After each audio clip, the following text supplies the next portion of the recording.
Good night, fellas. All my subscribers, how you doing? Hope you're doing great, okay? This video tonight, sorry guys, not about women. It can't be about beautiful women in Medellin, sorry. It's something more important. It's about the cost of living. How much does it take to live in Medellin? I'm not retirement age. I got pissed off at my boss last April. I just quit because I had some savings. And obviously I couldn't afford to live in the US like this, so it's all planned from traveling around for the last 10 years. Now, maybe you're 40 years old, 35 years old, okay? And you said, I had enough of the US, I've had enough of the stress. You know, we trained to think we must keep making more money, bigger car. You know, you need $3-4 million in the bank. We train that way, but you don't really need it, you know. You can live very well outside the country, like here, on a little bit of money. Let's go through a budget. When I came here, I told my buddies, I'm going to budget $2,500 a month or $30,000 a year. You know, I had my budget. You know, I probably needed 5 years before I go on to pension and Social Security. I want to stretch it till about 65 or whatever. You know, they said, man, that's a lot of money for Medellin. $2,500 a month. What, are you gonna live like a king?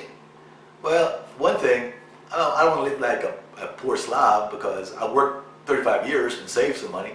I want to live well, but I'm not going to live like, you know, extravagant either. But I know enough about budget. I've got an MBA. I had my Series 7. I know numbers, so I know how to do a budget. But these guys are talking about $1,500 a month. Can be done, but it's kind of, I think it's low. Let's go through the numbers, okay? So, I had a friend that lived here. He was here for 8 years. I think it was about 50-something when he came. He's back in the U.S. now. He said he brought $200,000 with him 10 years ago. He lasted 8 years, so that's about $25,000 a year. Ran out of money, so he had to go back to the States 2 years ago. He's still there. And think about it, he has his own business. He's a carpenter, so he generates money on his own. So he had no pension and probably no Social Security, you know. And he just used up the savings over an 8-year period. Had to go back home. He had, you know, almost 60 years old. Now he's working to come back. Now, you worked all your life in the States, you want to come here early. I met a guy at lunch, true story, 2 days ago. My buddy and I were having lunch, and he didn't have a spoon for his soup. We had 8,000 pesos for, I'll show you a picture of it, for, you got soup, you got drink, a nice meal, and it was 8,000 pesos, right? Less than $3. I'll show you pictures, it's legit. The food was good too. So we're sitting there, my buddy didn't have a spoon, so I told him, you know, what's the name of this, what's a spoon in Spanish again? It's cuchara, I couldn't remember, you know. And then this other white gentleman, young guy, you know, was sitting close to us, and he said, cuchara, whatever it is. So I said, oh yeah. I said, thanks. So we started talking. How old are you? He's 32 years old, 32. He said, I'm retired, 32. Really? I've been here for like a year. And how do you do that at 32? Stock market. All right, it's from Houston, Texas. I said, great. Did well, market went up, cashed out, retired at 32, living a great life. Okay, so it's possible. You don't need a ton, you don't need millions, all right? If you got $1 million, great, you have $500,000, you can do it. Explain something. So every other month I do a budget, see how much money I spend. I write down everything. I write down detailed, every cent I pay for food, groceries. It's all here, every month. Every other month I do it. It's the idea if I'm on budget or not. So this is for March, and let's run through it real quickly. Take notes if you want, just to help yourself out, all right? My budget is $2,500. So, these are some items that people don't think about when they do their budget and do their planning for coming here. I have a storage unit in Florida.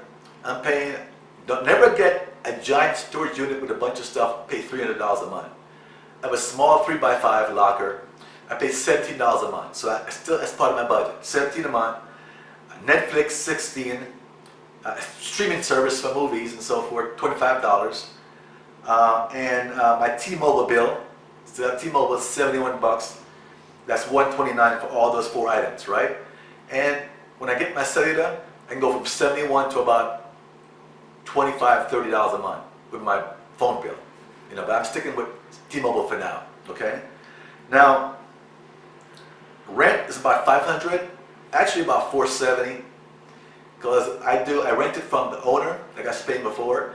And when you rent, I pay once a quarter, and the agreement was, which was good in my part, when I pay and first of the quarter, we figure out the average of the buy and sell of the Colombian pesos. The buy and sell, get the average, right? So for instance, when I paid 2 weeks ago, April 1st, the average of the buy and sell was like 3,178 something, all right? So when you do that, my rent is 1,500,000 pesos. When you do that math, if you do as $3,000, 3,000 pesos per dollar, it's about $500. When I do now the 3,178 plus, I'm down to paying $470 a month. Great deal. An average under 500 every quarter.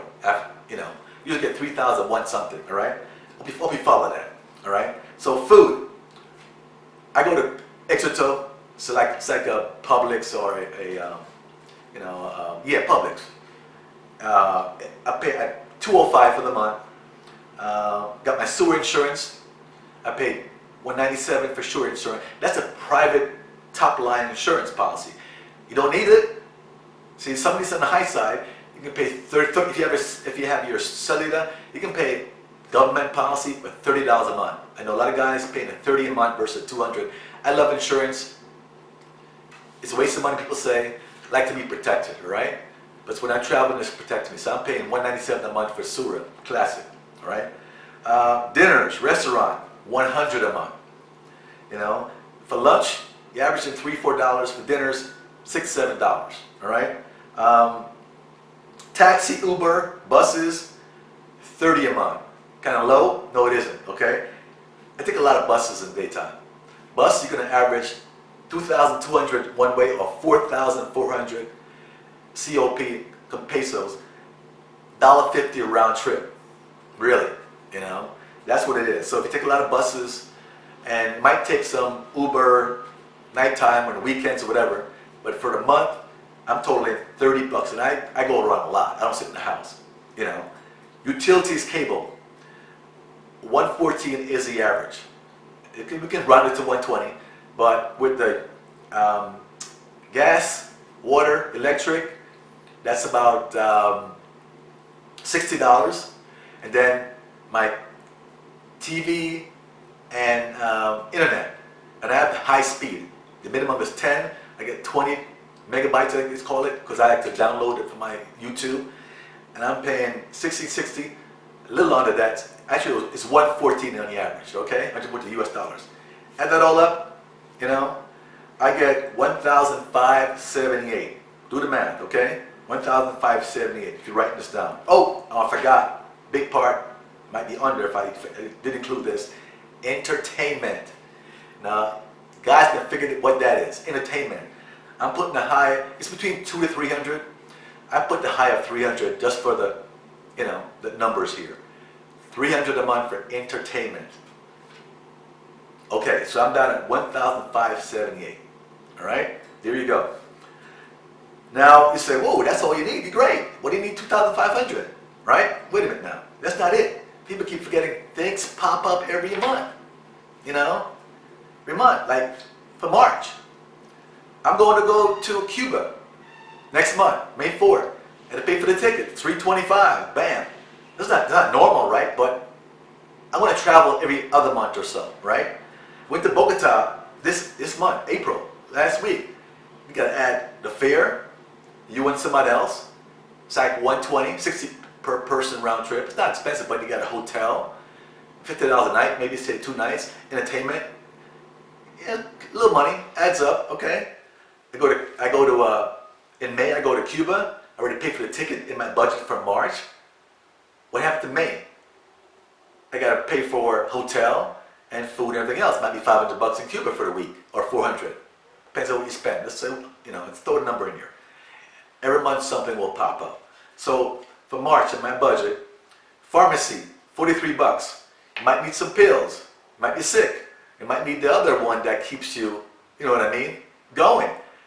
You never know. I'm saying the same. You might need some. $43. I had to buy a shirt. I want to teach online. I wanted a blue shirt. $15. My trip to Cuba, $325 per ticket.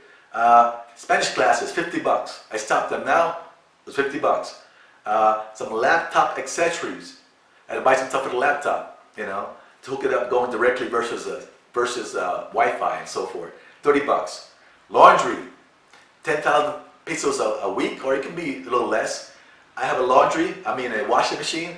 I don't have it dry. Most places don't have it dry because they pull a lot of current. Same reason I don't have ovens, which pisses me off a little bit. I like to bake, I like to cook cheesecake and bake my chicken, bake some fish, bake. I don't fry a lot, you know, about my health, you know, and the grease. So there's no oven, and the reason I don't have ovens, in case you realize that, it takes a lot of current, and they don't have them. 90% of the apartments you have will not have an oven, right? Just the burners. The reason is they pull a lot of current. Same reason I don't have dryers, they pull a lot of current. So when it comes to regular clothes, I'll wash them, hang them up, no problem. A day or two they're dry, day and a half. The sheets, I wash my sheets, you know, every week, sometimes every 10 days. So you wash them here, put them in a little sack, I walk them down about 6 blocks, no big deal, it's nice weather, and I dry them. They're 10,000 pesos for the dry. So that's 40,000, 30 to 40,000 a month. So that adds up. Go to the barber, not me, average person, but I shape this up. 6,000 pesos, $2 shape up every other week. You might go to the barber, you might put $15, $20 for your barber. So all that there, most being a trip to Cuba for $325 for the flight, extra 500 bucks. Now so I go from 1,578 to about 2,078. All right, still not bad. 2,000 a month.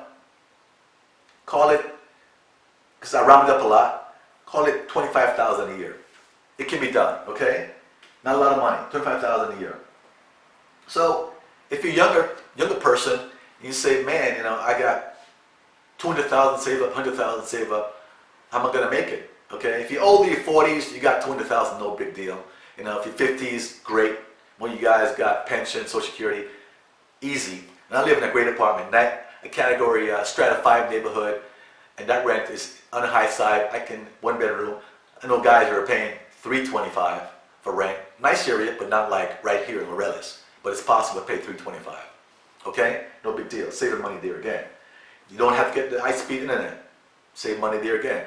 You got to pay the T-Mobile bill. Save money there again. You don't have to go on trips every week, every month rather. Save 500 bucks there again. So I mean, there's ways to cut it back.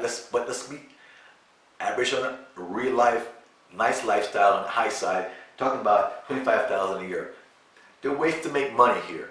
You can go online and make money. There are a lot of ways. When people say they can't make any money or they can't make ends meet, do some research. There are ways to make money. You can teach online. You know, people make $2,000 a month teaching online. You know, you can do other kind of ways to make money online. You know, look online. Use YouTube. You can make extra $500, $600, $700 a month. YouTube, and making some money online. Okay, the waste.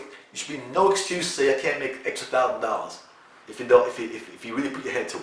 Do something else. All right, there you go. You can do consulting online. You can teach English online. You can teach English here. There are ways to make money. Don't give me excuses. You know. So let's say okay. So you have some money. Let's say you only have $200,000. It's not going to sit there for 8 years making no money. Got to invest it. You know, I had my Series 7, MBA, and I know how to invest my money, so I'm not worried about it. But let's say if you don't, you know, the stock market is risky. We all know that. But how about some bonds? You know, people scared of bonds. No. Okay. There's a bond fund. I'm not pushing any one bond fund, but I've been with Vanguard since I was 23 years old. Invested since then. There's a high yield corporate bond fund. Symbol is VWEH. There's only one of them. Just do some research for high yield bond fund. People are, ooh, high yield bond fund, junk bonds. Look, man, these are B-rated bonds. They're not junk bonds. They're not C's. Look at most of them as BAA. They're B-rated bonds. You know, look at the history of the fund. Okay, this is an example. I'm throwing some knowledge to you, right? This bond fund was opened up. Inception was 1978. Been around for 40 years. You know what the average return is for those 40 years? 8.3%. 8.3%. People, oh, it's risky. That's about a 40-year period. Okay, 1 year return 9%. 5-year average return, 6%. 10 years average return, 9.4%. You put $100,000 of that money in that, you're going to make about $750 a month from $100,000. Half of your 200, stick it in a bond fund like this. You know, look, people say, oh, rates go up. Rates go up, so your premium go down. So what? If you invest in long term, I got bonds. I never worry about the bonds. It's not all my money going in bonds, you know, not all. But I want to be able to make another $700 to $1,000 a month from those bonds, right? The rate goes up. So what? So what? You make a higher return every month. Look at it that way, okay? Rate goes up. I'm not worried about rate going up. I make more money. Instead of making $750, I'm making $1,000 a month. You know, $800, $850. I make more every month. And I'm retired. I'm sitting here. You know, I'm not putting all my money in it. So you can make money that way too. Don't be scared of these high-yield bond funds. You know, check them out. Do the history. They've been around 40 years, 50 years, you know, 30 years, and they're averaging over that period 8, 9, 10%. Why wouldn't you stick some money in it? You know what I'm saying? Give it a shot. Or if not, just look at a regular fund like a, you know, the intermediate term bond fund like this VBTLX, you know, 1 year return 3%. It's intermediate fund, duration's not that high, maturity not that high, intermediate. 1 year return 4.45%. I'm in this one, you know. Since inception of 2001, average 4%. 4.5%, it ain't bad, you know. Probably, I think about 70% might be government stuff and the other corporate bond. It's pretty safe, I think. They got $20, $30 billion in these funds. I got people all that stupid. Investors out there putting this kind of money in the fund, they're not stupid. Not putting $30 billion in a fund because you're stupid, all right? You gotta learn to invest, you know. Talk about investing. People, you gotta buy life insurance. Buy life insurance, folks. That's how you help your next generation, you know. Especially, I hate to say it, especially black folks, you gotta buy life insurance. I had a couple of friends, you know, I moved around, one in Orlando, guy 35 years old, come from work, he's sitting there, messing around. I'm finally, you know, got to be friends and said, man, how you're not working 35 years old? My wife's family had a business. They bought a bunch of life insurance to the business. Mom died. He got a fat check for like $5 million. So dad gave it to his daughter, you know, 'cause he was older, he was getting sick. So the guy's living now. He married her. She, you know, she's doing very well. He's 30-something years old. You know, buy some life insurance. When I bought a 20-year, you know, term life policy, like $250,000. Only paid like, I think I paid like $330 a month. Okay, so you might not die, but possible you could die, and if you die, throw a check to your family, throw a check to your son, give him $1 million, give him $500,000. What the hell? What's wrong with that? Give him a start. We need to get a start that way. You know, which my dad sent me a check for $250. You know what I mean? But it never happened. So we got to buy life insurance. Okay, I digress a little bit. So back to here. That's the cost of living here. You have any questions specifically? Hit me up. I'll try to answer them for you. But you can live very comfortable here. You retire at 40. This guy did at 32. Maybe he has $1 million. I don't know. You retire at 40 here if you got a couple $100,000 a month. Okay. Supplement it with some other, you know, some income. $1,000 a month extra here and there. You know. So if you basically, let's say you had $200,000, put $100,000 in that bond fund, you get $750 a month at 9%, $50 a month, or even $700 a month. So you subtract that from the $2,000, you know. So now you're down to having to spend about $1,250 a month, you know. I'll be following my logic, my math here. So you're down to paying $15,000 a year versus the $25,000 a year. Got what I'm saying? Or hope you follow my math. Okay? If you're generating, if you got $200,000, it's $25,000 a year. Okay? Just living without nothing coming in. But if you invest $100,000 in a high yield bond fund, generating $750 a month, $750 a month on the $100,000. It's obviously less than the amount that'll be taken out of your total of $200,000 a month. Because you're making money. You follow me? So instead of taking $2,000 a month or $2,500 a month out of that $200,000, you know, you're gonna make $750, so you need less out of that money. So you go a little longer. Hope you follow me. Okay, I misspoke a second ago. I just realized I said something wrong. For my life insurance policy, I'm paying $330 a year, not a month. It's $330 a year. Okay, that's all. I got it. You know, God, a long time ago. I think it's only about maybe 17 years ago. Probably about 3 years left. You know, younger you are, obviously, the cheaper it is. If you guys in your 30s, 35, it's going to be probably less than that. Okay. Anyway, thanks for listening. Hope this helps you a little bit with budgeting if you want to come here. Get out of that mindset that you got to stay in the U.S. and work your ass off forever, right? You know, plenty of example of people working their ass off till they're 65 years old, 70 years old, and then what happens? Something happens to them, they can't enjoy life. Okay, you're sick or whatever, you can't walk or whatever it is, sick. You know, so get out there and enjoy life, man. Enjoy your life. All right, thanks for listening, guys. Subscribe. I love you all. Have a good night.